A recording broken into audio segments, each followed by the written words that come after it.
Amanhã tem um jogo do Santos e Curitiba. Eu vou lá, fico meio unido. Já acertaram com a diretoria, vou na chegada, vou assistir, né? Sempre que eu estou aqui, tem um jogo lá, eu vou. Já joguei na Vila Belmiro. Muitos jogaram, poucos fizeram gols, né? Eu joguei 10 minutos, fiz um gol. Talvez volte no próprio domingo à noite para Brasília ou na madrugada de segunda-feira. E volta tudo normal.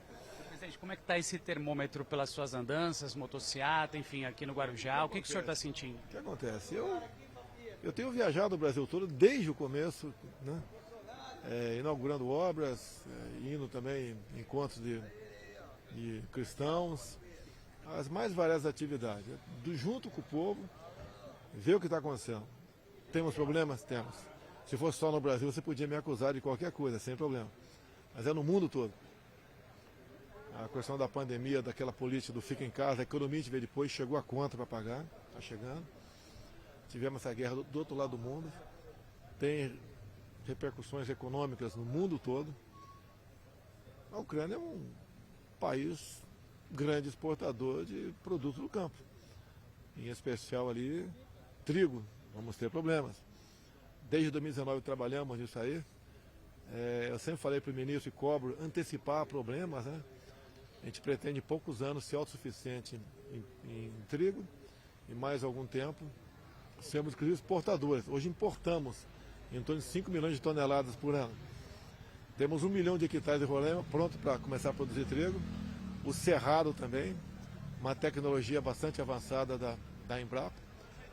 Podemos dizer a vocês também que a questão da energia é uma realidade a médio prazo. Temos potencial, estamos estudando junto com a iniciativa privada toda a costa do Nordeste ser responsável por 50 Itaipus, no mínimo, energia limpa, né, eólica. Então o Brasil é uma potência. Desenvolvendo muito com o Marcos Pontes tecnologias do grafeno, nióbio, uma coisa fantástica. Eu acredito que em poucos anos vamos ter a super bateria de nióbio e grafeno, se bem que a de nióbio já existe lá em Campinas, lá no acelerador de cíclotron, via fisicamente a bateria. Grande vantagem dela, recarga em poucos minutos. Então uma grande renovação, né, para transporte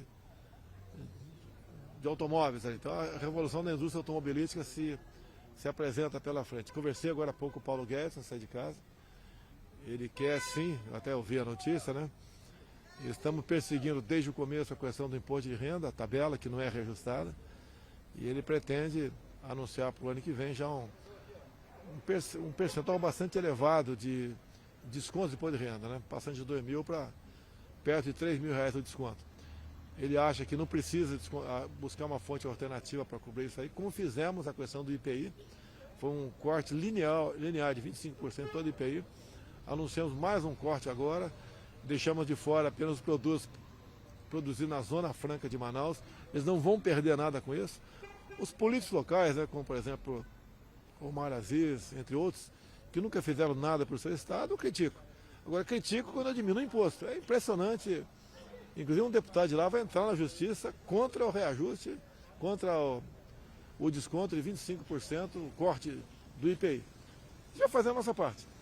O que dá para esperar, senhor presidente, até o fim do ano do teu governo? Privatização, alguma coisa será entregue? O que esperar até o final? Porque é um ano difícil, a gente tem o início da campanha e o que a gente pode esperar, o que dá para fazer ainda até o final? Eu acho que hoje em dia a população entende que sofremos consequências da pandemia, de uma guerra lá fora, de uma crise ideológica não conhecida nos últimos 91 anos, foi pesado para a gente, mas não tivemos apagão nem racionamento.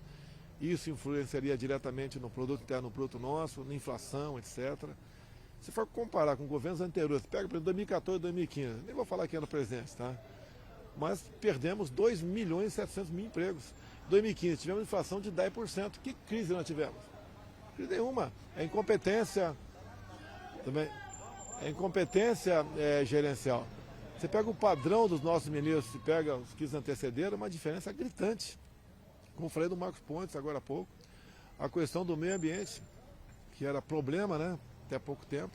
O Salles deu o Ricardo Salles, uma tremenda melhorada nessa questão de como tratar o meio ambiente. Depois veio o Juca, um trabalho fantástico. Olha o trabalho da Tereza Cristina na agricultura, o Marcos Pontes na ciência e tecnologia, o Tarcísio na infraestrutura, o Rogério Marinho no desenvolvimento regional, levando água para o Nordeste. Quando você começa a comparar números, né? A Petrobras se endividou em 15 anos de PT em 900 bilhões de reais. A transposição está hoje em dia em 15 bilhões, ou seja, o endividamento da Petrobras, você faria 60 transposição do Rio São Francisco. Endividamento vem da onde? Desvios, refinarias que começaram a ser feitas, 3 não foram concluídas, a interferência no preço dos combustíveis. Nós não interferimos aqui, todo mundo está chateado com o preço do combustível. O senhor acredita que agora mude algo com o novo gestor? Não é uma questão de mudar. Tem coisa para ser feita, por exemplo, quando tem uma ação no Supremo contra mim, em poucos dias é votada e decidida. Eu tenho uma ação para 6 meses para que nós possamos regulamentar uma emenda à Constituição de 2001 que trata do valor do ICMS e o Supremo simplesmente não decide. Uma coisa simples. O que diz lá? Diz que o preço do ICMS deve ser o mesmo no Brasil todo. Quem decide vão ser os governadores, com a Confas, não sou eu. Mas o que não pode é parte da população ainda chega no posto de combustível e vê lá R$8 a gasolina e culpa o governo federal sem saber da composição do preço. O que a gente quer é apenas isso. Agora o Brasil, na economia, em relação ao mundo, em relação à própria OCDE agora, também mais restrito um pouco, está indo muito bem nessas questões econômicas. E nós devemos comparar o Brasil também com outros países do mundo. Aqui não tem desabastecimento, não tem falta de nada. Estão caros, sabe disso aí. Mas é uma consequência mundial. Se você interfere no preço do combustível, você parte para o desabastecimento. A Argentina, até há poucas semanas, vinha controlando o preço do diesel. O que está acontecendo lá? Desabastecimento. A gente não pode chegar a isso aqui. E a gente vai se antecipando a problemas, tomando decisões, se expondo perante a opinião pública, conversando com alguns de vocês da imprensa, dá para conversar com todo mundo, né? E vai tocando o barco. Presidente, obrigado pela gentileza. E não, só queria saber agora um assunto, o que o senhor acha das pesquisas atuais e como tirar talvez essa vantagem? O senhor vem crescendo nas pesquisas, a vantagem do ex-presidente da República. Eu não acredito em pesquisa. Se tivesse acreditado em 2018, eu não teria nem ido para o segundo turno. Eu perdia para todo mundo, segundo as pesquisas, né? As pesquisas sempre foram manipuladas. Eu lembro meu tempo de mais jovem, conversava com o vizinho, com o amigo, ele votava em quem ia ganhar. Ele não quer votar em quem vai perder. E o candidato nem sabe quem ele é, mas ele votava para dizer, o meu candidato ganhou. Isso foi mudando com a diversificação das mídias no Brasil. Tá? Tá bem? Se você for ver pesquisa, estou aqui, só um cara falou Lula até agora, mas acho que mais de 10 falaram algo diferente, né? Agora, o grande problema que a gente tem a gente não consegue entender o Tribunal Superior Eleitoral. Virou lá um grupo fechado. TSE Futebol Clube. O que se fala é lei. Até você vê há poucas semanas o Alexandre de Moraes falou que quem desconfiar do processo eleitoral vai ter o registro cassado e preso. Ô Alexandre, eu estou desconfiado. Vai empreender? Vai caçar meu registro? Que democracia é essa? Você pode ver. Nós podemos desconfiar de tudo. Eu acho que até quando você desconfia e debate, você aperfeiçoa. Não tem nada que não possa ser mudado. E não vai ser dessa forma. Decisão de ministros. O próprio Barroso, há pouco tempo, esteve nos Estados Unidos debatendo lá, né? Como tirar um presidente da República. E a gente vê certos absurdos que acontecem. Quando fala interferência, o ministro Barroso foi dentro da Câmara dos Deputados e interferiu, né? E a PEC do voto impresso foi derrotada. É uma interferência clara. Tá? Ele agora no debate com Tabata Amaral, numa live, me trata como inimigo. Ou seja, que democracia é essa? E outra coisa importante disso tudo, o Barroso era presidente do TSE e convidou algumas instituições a participar do processo eleitoral, entre elas as Forças Armadas. Eu sou o chefe supremo das Forças Armadas. Muito obrigado, Barroso. Nós colocamos lá o nosso comando de guerra cibernética. São pessoas com uma uma cabeça privilegiada, né, entende realmente do assunto, e apresentamos algumas sugestões para o TSE. Foi marcada uma reunião há poucos dias entre o pessoal técnico do TSE e os técnicos do Exército. Depois, o ministro Fachin, agora presidente, resolveu postergar. Está marcada para até o final desse mês uma nova reunião. Espero que haja essa reunião e o debate entre pessoas técnicas. Pelo que eu sei, as Forças Armadas não estão apresentando nenhuma proposta de voto impresso. É questão técnica. Por exemplo, vou adiantar duas propostas para vocês que eu tomei conhecimento.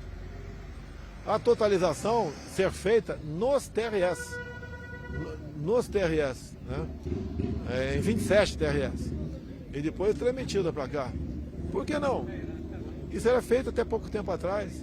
Uma outra questão que todo mundo fala, que tem uma sala secreta que totaliza os votos em Brasília. Por que sala secreta? A sala não tem que ser, a contagem tem que ser pública dos votos? E nós apresentamos uma das sugestões que o mesmo cabo que vai abastecer a sala secreta, abastece um outro computador do lado dessas entidades conveniadas. E as Forças Armadas têm como apresentar isso. Esperamos que aceite. Isso é transparência. Por que fazemos uma eleição que, não interessa quem ganhe, né, vai ficar marcada com o manto da desconfiança? O voto, né, a eleição é a alma da democracia. E por que resiste alguns ministros do TSE a isso aí? Por quê?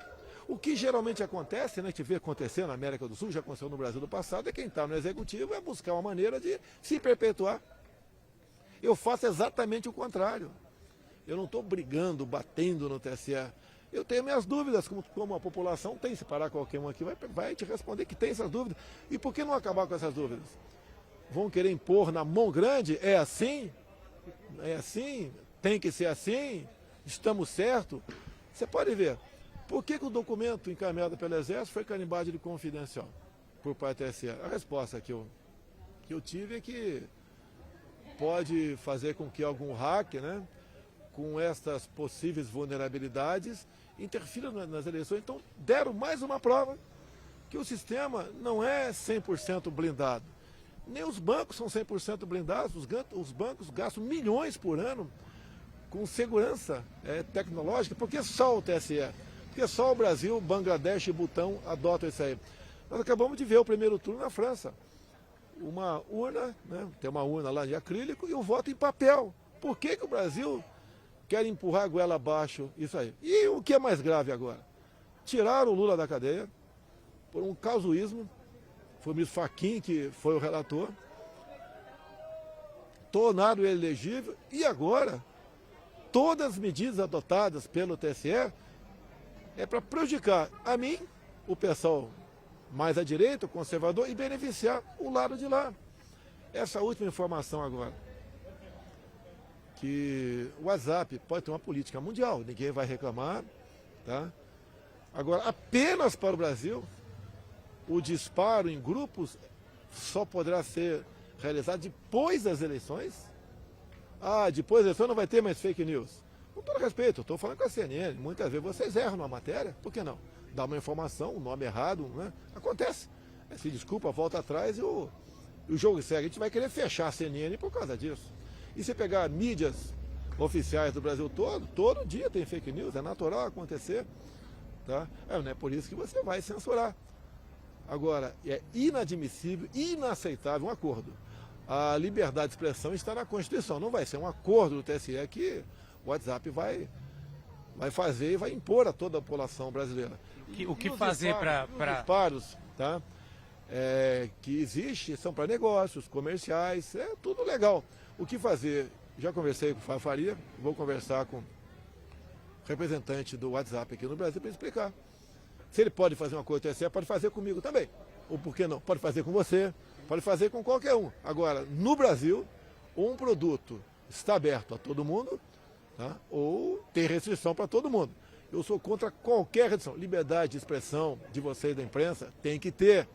Não existe ninguém mais do que eu que é atacado quase que 24 horas por dia. E não é por isso que eu deva cercear. Se eu achar que vocês, por exemplo, fizeram algo errado contra mim, entro na justiça. Agora, outra coisa, a pena para isso nunca é a cadeia. Nunca é a privação de liberdade. Nunca. E você assistiu um deputado federal preso pelo ministro Alexandre de Moraes. no meu entender, o que ele falou é grave. Não gostaria que ele falasse aquilo de mim, tá? Mas não é prendendo um deputado federal, um cidadão qualquer, que você vai melhorar as informações em nosso Brasil. O general Braga Neto já está confirmado na chapa, a gente já pode dar essa informação na CNI? Posso dizer para você, a partir do momento que ele se afastou da defesa, é porque ele ficou desimpedido, né, para disputar qualquer coisa no corrente ano. Existe a possibilidade de ser meu vice, sim, existe a possibilidade. Qual porcentagem? Tem coisa que é 100% ou não é 100%. É uma pessoa que tem uma vivência de caserna, 40 e poucos anos de serviço, foi interventor no Rio de Janeiro, foi chefe da Casa Civil, esteve à frente da defesa, um momento difícil também, que a defesa participou muito na questão da pandemia, e é um exemplo para nós do governo federal. Então, eu acredito que ele possa ser utilizado, né, trabalhando pela pátria, agora como militar da reserva, em outra função, talvez, ou com toda certeza, vice-presidente da República. Me daria uma tranquilidade muito grande. Alguns falam, né, você deveria pegar tal pessoa com tal perfil para ser vice. Concordo que essa pessoa com tal perfil te ajuda a ganhar voz, mas não te dá tranquilidade para governar. Eu tenho que governar de forma tranquila, tá? Tendo pessoas do meu lado que tenham lealdade para com o Brasil, não é comigo não, é para com o Brasil. O senhor já disse que inclusive não queira o seu lugar, né? Eu tenho falado isso aí, olha só, você imagina um pouco que eu passo, porque você está na imprensa, sabe quase tudo o que acontece. Quase tudo estoura no colo da gente. E são decisões que não são fáceis de ter tomada muitas vezes. Você pode ver, por ocasião da pandemia, tínhamos duas propostas, né? Questão de salário de servidor público. Tinha a do Rodrigo Maia, que era dar um corte linear de 25% em todos os salários, por um prazo que não estava definido, e nós resolvemos partir para o congelamento em 1 ano e meio. Foi a proposta, no meu entender, menos grave para o servidor público. Agora, quem perdeu muito com isso, né? Com isso tudo? O próprio trabalhador que tem carteira assinada. Com 2 programas nossos, o BEM e o PRONAMP, começou a realizar acordos, patrão e empregado, alguns com redução de salário, sim, e nós entramos com uma parte para que não houvesse demissão. Tanto é verdade, uma crise enorme com a pandemia em 2020. Nós terminamos o ano com um pequeno saldo positivo em carteira de trabalho. Agora, a grande perda foi para os informais. Nós calculamos em 38 milhões de informais. Final das contas, 68 milhões de pessoas passaram a ganhar o auxílio emergencial. E os números são enormes, né? Se gastou com o auxílio emergencial em 2020 o equivalente a 15 anos de Bolsa Família. Se gastou ou não, se endividou. Estamos com uma dívida próxima a 6 trilhões, ou aproximadamente 6 trilhões de reais. São números que chocam a qualquer um. Fizemos a nossa parte, a questão da pandemia. Vi um estudo agora que algumas televisões mostraram que a política de lockdown não colaborou na redução do número de óbitos e atrapalhou bastante a economia. Lembre-se, eu sempre fui contra o lockdown.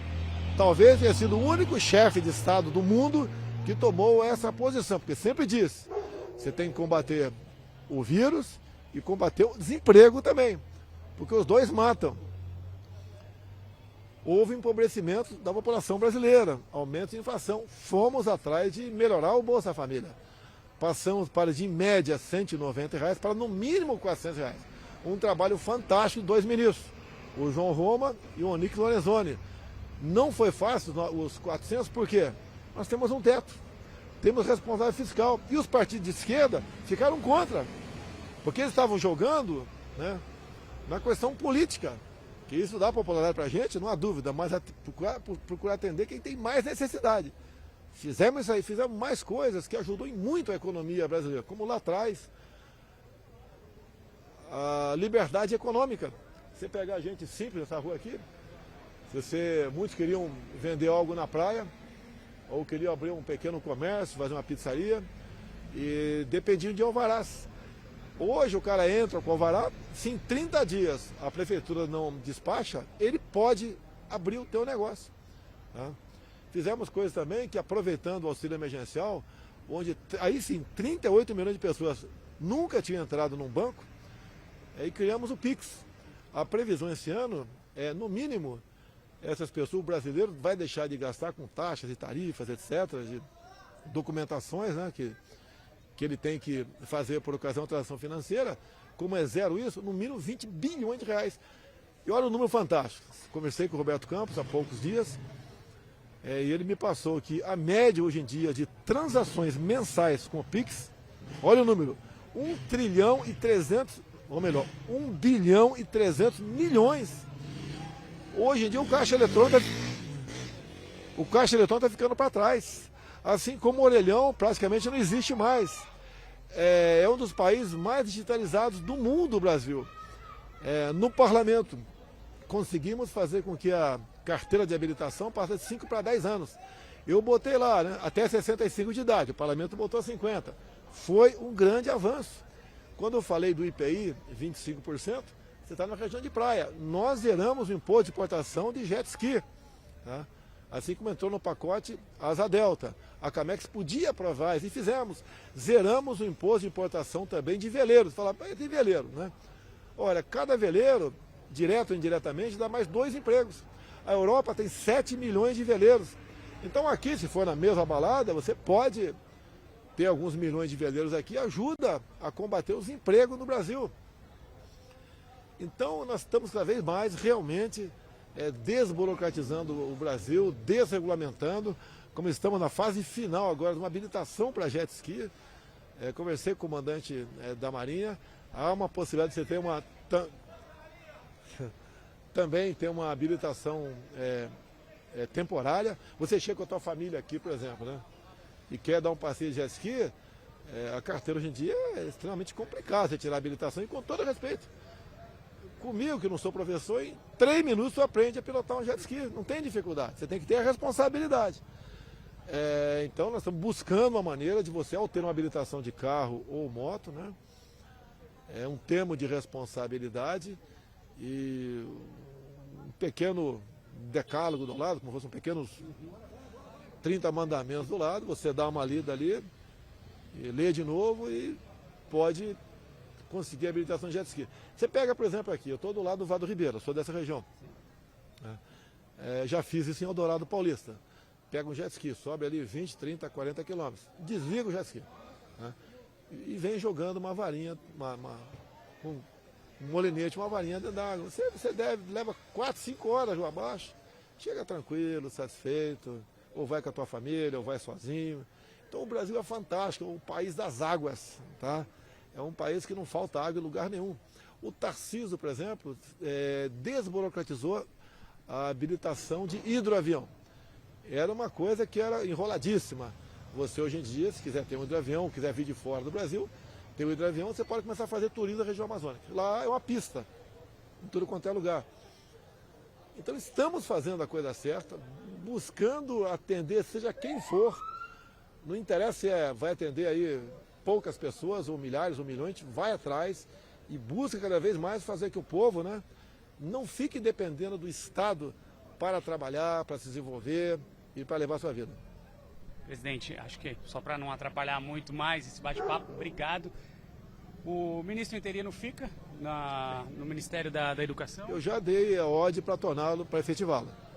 Porque apenas interino, ele tem certas dificuldades, né, até de locomoção. É o que está acertado, em nada acontecendo com o ministro Milton, ele volta. Tá? E o Milton pediu para sair, conversei com ele, está triste. A gente lamenta que 2 pessoas usaram da boa-fé dele para, sem o conhecimento dele, buscar tirar proveito.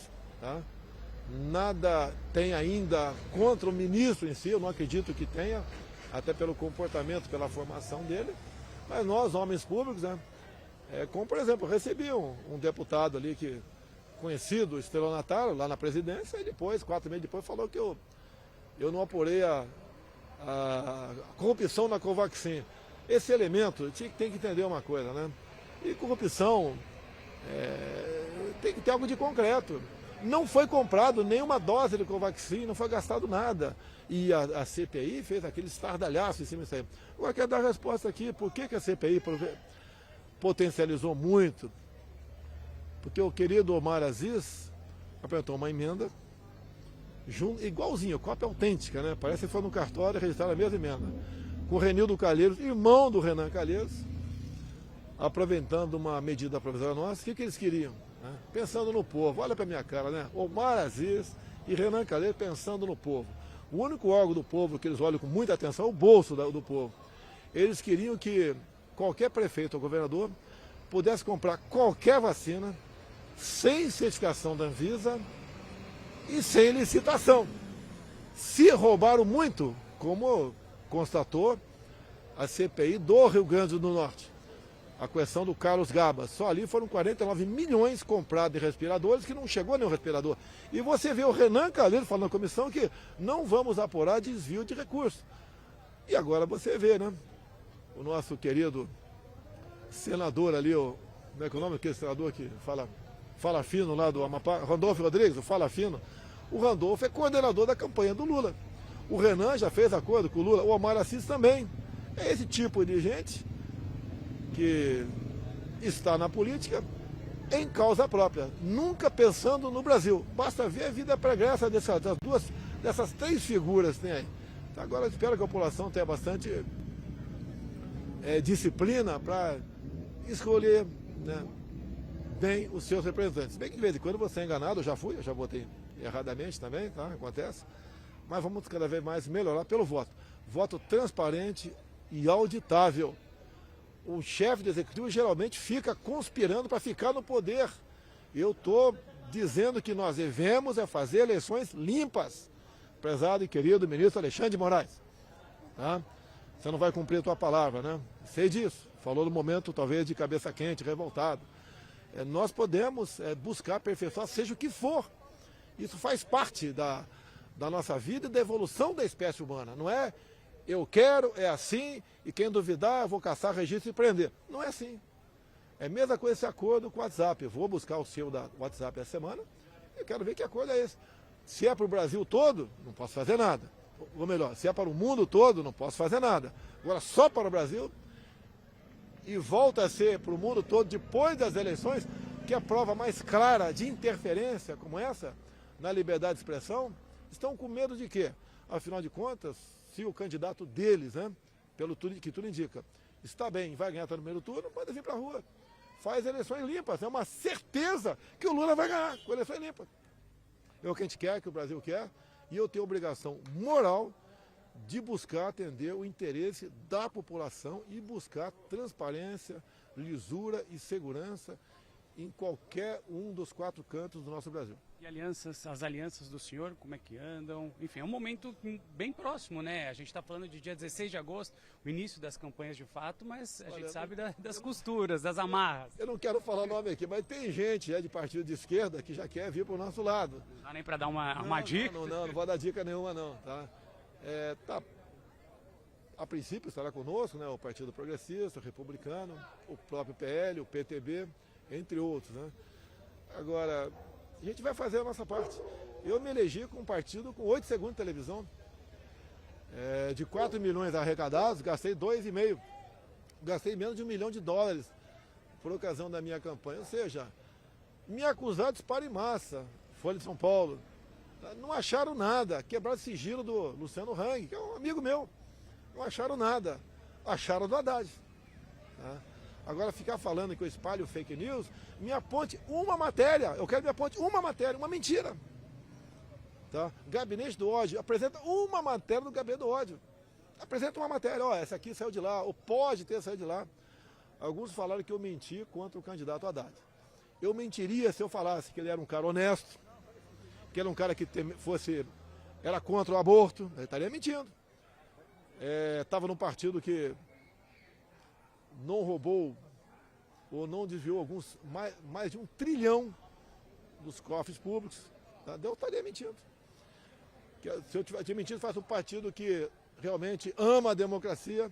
Olha com quem eles sempre andaram. Com Chaves, com Maduro, com Fidel Castro lá atrás, com Evo Morales, com os Kirchner. Né? Agora, o que a gente mostra, até no meu zap, né, que é um grupo pequeno de pessoas, que vou continuar mandando informações para ele, um ali, vazou, né? Parte da imprensa, um escândalo com o Bolsonaro no Zap. Eu bato de madrugada a Zap, cobro o ministro de madrugada. Agora, por que o Alexandre Moraes quebrou o sigilo, telefone do meu ajudante de ordem? Senhor Alexandre Moraes, por que o senhor quebrou o sigilo do meu ajudante de ordem? Para ter informações a meu respeito? Seja claro, manda cobrar o meu sigilo. Onde nós estamos no Brasil? Para onde está caminhando o Brasil? Olha para onde países que são apoiados, que têm ideologia, são apoiados pelo PT, estão indo. Aqui na própria América do Sul, né? Vários países, nós queremos isso para o Brasil. É um caminho que pode ser sem volta. Não estou dizendo que eu sou o único cara que pode resolver os problemas do... Não, tem muita gente boa aí, mas no momento, no self-service que está na mesa, tem pouca comida que não está podre. Tá? Então o futuro nosso está nas mãos da população. Agora a população sempre fala para mim, presidente, não sei o que estou falando, é a população. O voto tem que ser contado. Tem que ter transparência. A contagem tem que ser pública, não numa sala secreta. Tá? A transmissão de dados não pode ser feita dessa forma. É uma coisa que pouca gente tem acesso lá no TSE. Está na mão de meia dúzia de técnicos. Você pode ver aquela questão da segunda live, que deu uma polêmica enorme. Eu apenas li e discuti com o garoto Felipe Barros, né, o deputado federal, que estava dentro daquele inquérito. Daí vem mentirosamente o Barroso e Alexandre Moraes falar que eu divulguei peças de um inquérito que tinha uma classificação sigilosa. Zero. O próprio delegado já depois. Quando foi entregue o inquérito, foi entregue espontaneamente para o delegado. Depois o delegado foi depor na Polícia Federal, falou que não era reservado. A própria Corregedoria da Polícia Federal falou que não era reservado. A Procuradoria da Câmara dos Deputados, já que envolvia o deputado Febal, falou que não era reservado. Eles batem nessa tecla. Agora, o que você vê naquele inquérito? Vou falar só um absurdo.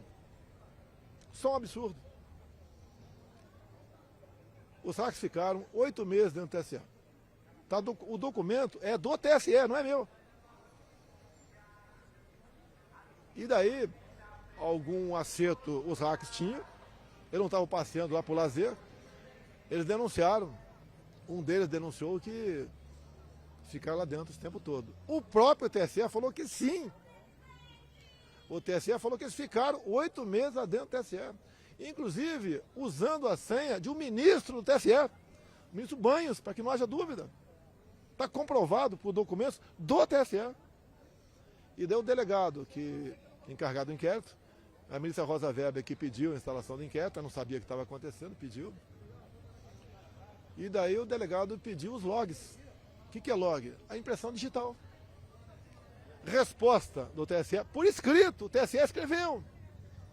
A empresa terceirizada, que faz a manutenção, inadvertidamente apagou os logs. Pelo amor de Deus. E agora? Esse inquérito vai ficar agora carimbado como confidencial, né? Agora eu pergunto, qual a solução do inquérito? Vai ficar para depois das eleições também, a exemplo do WhatsApp? Por que não se apura agora? Outra, ninguém está acusando o ministro A, B ou C de participar de fraudes.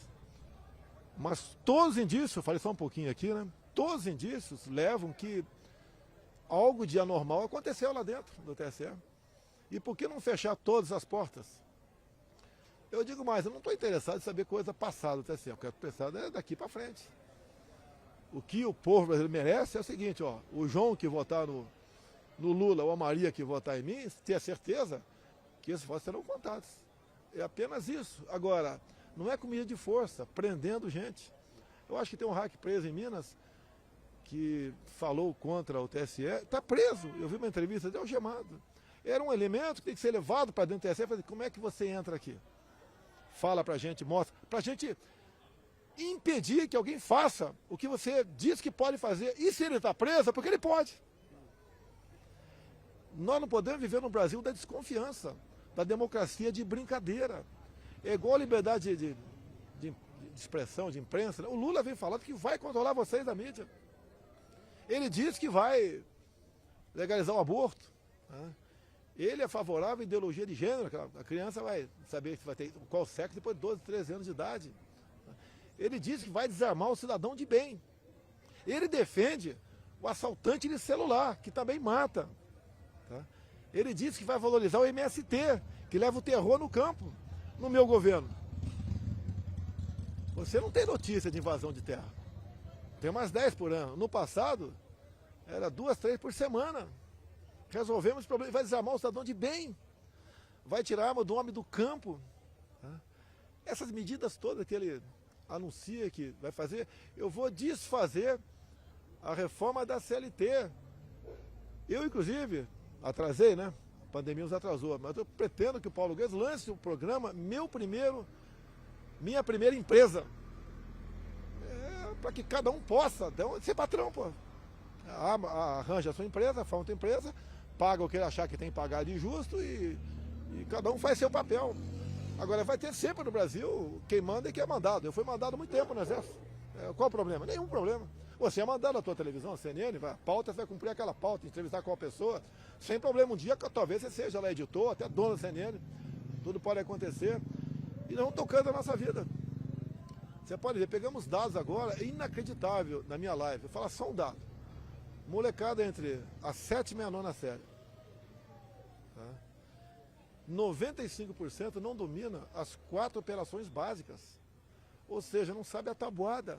É uma realidade. Também agravado por quê? Que não estava bom. Pela pandemia. Fica em casa. E olha só, né? Eu falei que a garotada tinha que estudar. Apanhei pra caramba. Vê se a Academia das Agulhas Negras, a Escola Naval ou a Academia da Força Aérea ficou um dia sem aula. Eu sou o comandante. Ficar em aula. Tem alguma notícia que um cadete tenha morrido? Ou internado, ou entubado? Não teve. Essa faixa etária, a molecada está forte. E eu falava lá atrás, né, pela minha vida de atleta, o pessoal zombou, bateu. E é uma realidade. A melhor coisa que você pode fazer para a tua saúde é cuidar do teu corpo. É dormir numa hora certa, não encher a cara, não fumar, dar uma corridinha de vez em quando, tá certo? O teu corpo fica preparado para muita coisa. E se acontecer, tem mais chance de se safar. Apanhei o tempo todo. Tá? Igual o lockdown que te falei agora há pouco, o lockdown não serve para nada. Você pode destruir emprego. Tem muita gente aí que não conseguiu ainda voltar ao que era o início de 2020. A família toda sofreu muito. Teve prefeito que queria fechar o espaço aéreo. Teve prefeito, como lá da região dos lagos, que botou tratores para jogar pedra na pista. Pedra não. Tremendo pedregulho para não entrar ninguém na cidade dele. Como que se ficar em casa, o vírus ia embora? Eu lembro do Mandetta, né? O Mandetta, o protocolo do Mandetta é o seguinte, o elemento era contactado com o vírus, ia para casa e quando sentisse falta de ar, ia para o hospital. Eu falei, Mandetta, tá, senti falta de ar, vai para o hospital, para tomar qual remédio? Qual remédio, Mandetta? Para ser entubado? Tubo agora passou a ser remédio? Mandei ele embora. Ele ajudou a fazer com que os médicos perdessem a autonomia. Qual é a autonomia do médico? Você foi surpreendido com um mal, uma doença que não tem cura, ele pode, com um acordo contigo, com tua família, apresentar uma possível solução. Você vai para a Guerra do Pacífico. O soldado chegava ferido e precisava de sangue. Precisava de sangue. E não tinha mais doadores. O que começaram a botar na veia do soldado ferido? Água de coco. Salvou muita gente. Você não pode falar que o médico está proibido de fazer isso aí. Outra do Omar Aziz, acredite se quiser. Um projeto dele, impondo 3 anos de cadeia ao médico, ou a você, ou a tua avó, que receitasse algo para alguém fora da bula.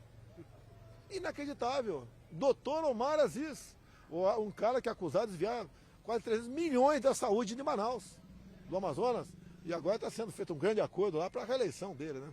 Além de outras acusações gravíssimas e inconcebíveis contra ele. Então, a questão da pandemia, nós compramos vacina para quem quisesse. Em nenhum momento eu falei que você é obrigado a tomar vacina. Em nenhum momento eu falei em passaporte vacinal. A liberdade é acima de tudo. Não tem brasileiro que não quisesse tomar vacina que não tomasse.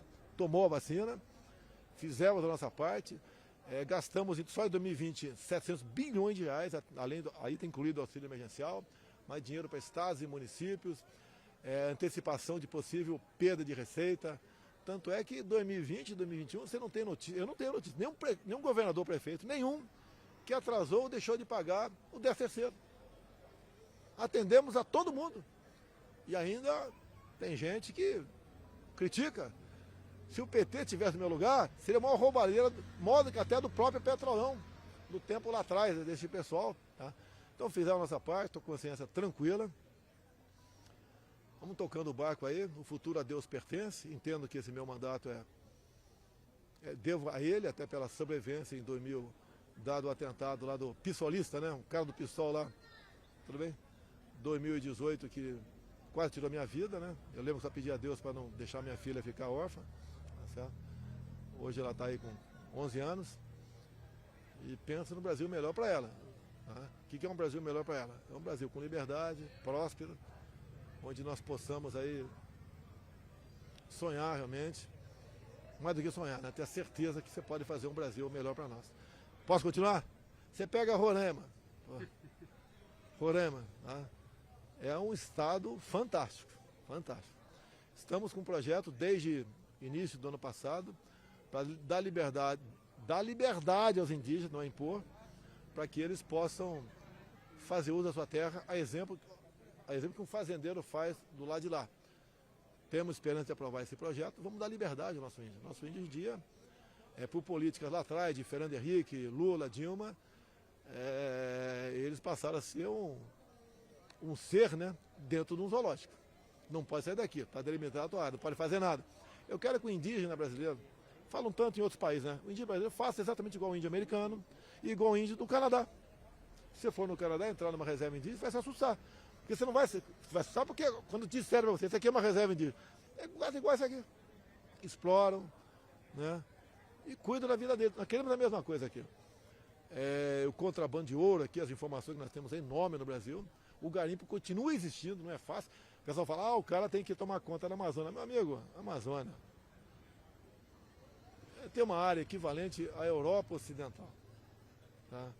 É uma área enorme, é difícil você coordenar tudo aquilo.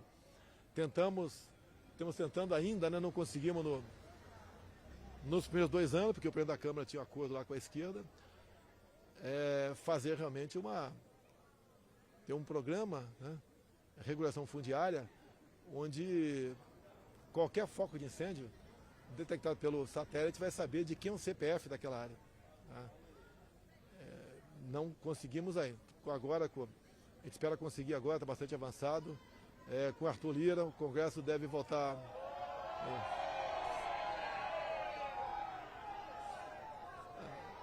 Ainda bem que eu não sou unanimidade. Toda unanimidade é burra, né? É a questão do self-service que eu te falei aí. Você pode ver hoje em dia na região amazônica, é muito grande, uma fogueira de São João lá no fundo da tua fazenda é foco de incêndio. E lá no futuro, se esse foco de incêndio estiver numa área que é permitido isso, né, isso não vai ser catalogado como foco de incêndio. É questão de desmatamento. Existe ilegalidade? Existe, mas aqui não tem. Mas tem muitas vezes a mesma área desmatada de 2 em 2 anos, 3 em 3 anos, e entra como desmatamento. Se você for somar todos os hectares desmatados no Brasil nos últimos 30 anos, você já desmatou 2 vezes o Amazonas. Então, isso daí é um trabalho que vem muito de fora para dentro, que nós competimos nas commodities. Certos países, em especial a França, até dizer para o Janone, né? O presidente da Argentina não é o Macron, não, tá? O Macron é presidente da França, candidato a presidente da República. Concorre conosco, tá? E você pode ver, com esse problema da guerra, a Europa já reviu e vai rever outras políticas ambientais. Já deixou de existir lá a questão de terra para repouso, 20%. E ele sabe que a guerra que se aproxima, e pode ser, eu peço a Deus que não aconteça, é a guerra sobre a segurança alimentar. Quando eu fui falar com o Putin, qual a intenção? Garantir o nosso recebimento aqui de fertilizantes.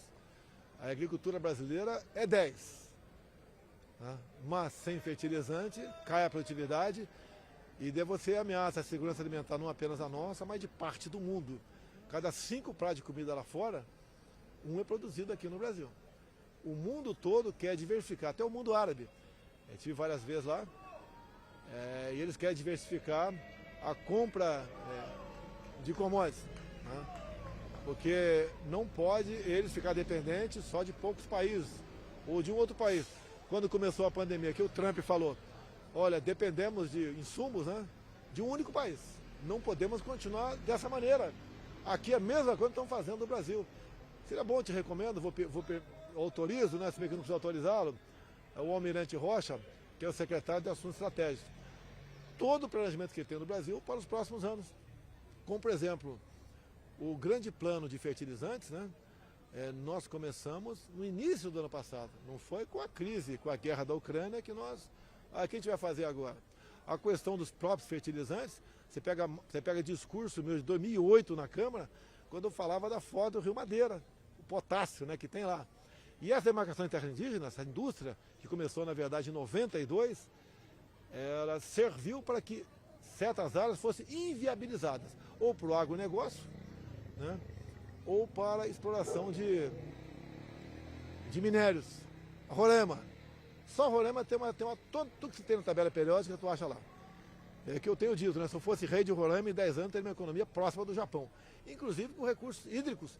Fui lá no Vale do Rio Cotingo, né? Mais ou menos 12 quilômetros com 600 de queda, né? Um rio perene. Ali você pode gerar energia para todo o norte do Nordeste e praticamente toda a região norte. E estamos agora sim começando a fazer a união de Manaus, Boa Vista. Você não podia por questões indígenas. Foram 3 anos de luta e conseguimos autorização. Agora seguindo a OIT 169 e o Linhão está na iminência de começar a ser construído. Mas esse Linhão, né, em pouco tempo, espero que após a aprovação do projeto, em vez de levar energia de Amazonas para Roraima, leve de Roraima para Amazonas. Mas você pode ver, até há pouco tempo, se gastava em óleo diesel em Roraima para gerar energia elétrica 1 milhão de litros por dia. Agora nós colaboramos, foi iniciativa privada, mas nós ajudamos quem quer empreender no Brasil, já temos lá geração de energia vindo do gás. Mas nós gostaríamos que toda a Roraima viesse realmente a produzir energia limpa, hídrica. E mais ainda, eu acho que eu não falei para você, se aproxima ali um problema com trigo. O Brasil consome 12 milhões de toneladas por ano, produz 7, ou seja, faltam 5, né? Se bem que 2 são exportadas, não vamos discutir o porquê aqui, mas faltam 5 para nós. Nós temos tecnologia da Embrapa, que começou a trabalhar há alguns anos, foi potencializada a partir de 2019. Temos 1 milhão de hectares em Roraima que pode começar a produzir trigo brevemente, depende de irrigação. Pode vir do Rio Cotingo. Também o Cerrado pode produzir muito trigo e a previsão da Embrapa é que em poucos anos não só nós conseguimos a autossuficiência, 12 milhões, como podemos produzir até 23 milhões de toneladas por ano. Isso equivale então a você ter a capacidade de exportar trigo para mais de 215 milhões de pessoas ao redor do mundo. Então, o trabalho, muita coisa a longo, médio prazo, né, tem sido feito pelo governo. Isso praticamente não é mostrado. Não é mostrado em mídias sociais, alguns órgãos de imprensa mostram com vocês, entre outras televisões. A gente faz a nossa parte. E o que é mais importante, a gente conversa com o povo. O senhor estava falando do Vladimir... Você dê depois uma geral aí para ver o povo. Com certeza. O senhor estava falando do Vladimir Putin, questão de fertilizantes. Após esse encontro que o senhor teve com o Vladimir Putin, existiu uma outra conversa? A gente teve a guerra, o início... Teve conversa reservada, estratégica. Quem sabe da conversa? Apenas eu, o intérprete e depois o ministro da Defesa, o Braga Neto, que não pode morrer sem informações comigo. Então você começa a sentir a importância do Braga Neto no governo. É a confiança mútua entre nós. E coisas que foram tratadas lá que não pode realmente tornar conhecimento público, são estratégicas. E é para o bem dos nossos povos. Então existiu essa conversa após. Vários assuntos, que não vou dar dica de quais seriam os assuntos. Na verdade, foram quase 3 horas de conversa. Teve momentos de contração também, falamos de uma brincadeira natural, tá? Mas foi muito produtiva, aí você vê o interesse dele no Brasil. O Zelensky teve alguma conversa com o presidente da Ucrânia? Não, olha só. Nós optamos pelo equilíbrio. Nós não podemos trazer um problema lá de fora para o nosso colo aqui. Sei do tamanho do Brasil, sei do seu potencial militar, e você sabe também. Agora, eu sou o presidente de 215 milhões de pessoas. Como eu disse para você, um impedimento de fertilizante no Brasil, e nós usamos em torno de 90% de fertilizante importado do mundo, né, uma parte considerável da Bielorrússia e da Rússia, a gente não pode ficar livre disso. Somos pela paz. Se depender de mim, farei qualquer coisa pela paz. Agora, essa guerra é uma coisa que você tem que ser isento para entender a guerra. Você não pode tomar partido, como alguns queriam que eu tomasse partido aqui. O Brasil todo perderia. O que eu sinto ali, não foi essa minha conversa com o Putin, né? Mas o sentimento do que aconteceu no tocante à guerra é que a OTAN ia colocar ogivas nucleares ali, a poucos minutos de Moscou. Assim como na Baía dos Porcos, nos anos 60, a então União Soviética teve problema com os Estados Unidos, algo semelhante poderia estar acontecendo lá. Não vou entrar em detalhe mais sobre essa guerra, peço a Deus aí que coloque um ponto final nela o mais rápido possível.